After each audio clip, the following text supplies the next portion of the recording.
اگر تو آپ نے نورڈک کنٹریز یعنی کہ سویڈن، ڈنمارک، ناروے یا پھر فن لینڈ میں ٹائم گزارا ہو، شاید آپ نے فیل کیا ہوگا کہ یہاں پہ لوگ ویدر کے حوالے سے ڈیلی بیسس پہ بات کرتے ہیں۔ وجہ یہ ہے کہ یہاں پہ موسم نہایت ہی تیزی سے بدل سکتا ہے، یعنی کہ اگر صبح دھوپ پڑ جائے اور دوپہر میں بارش ہو سکتی ہے، اور ساتھ ہی ساتھ شام کے وقت تیز ہوائیں چلنے لگتی ہے۔ تو اسی وجہ سے لوگ یہاں پہ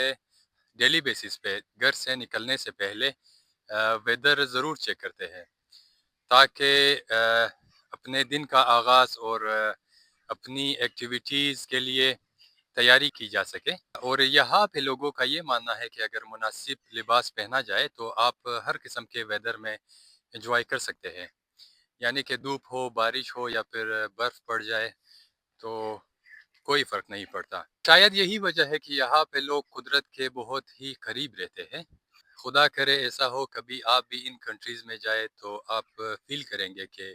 یہاں پہ ویدر صرف ایک نیوز نہیں بلکہ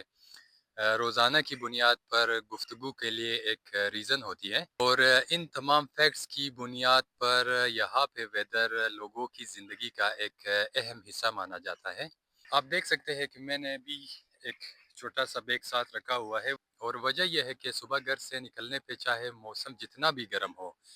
آپ کو ساتھ ایک ہوڈی یا ایک چھوٹی سی جیکٹ رکھنی چاہیے، کیونکہ یہاں پہ ویدر پہ بھروسہ نہیں کیا جا سکتا، یعنی کہ کبھی بھی ویدر چینج ہو سکتی ہے۔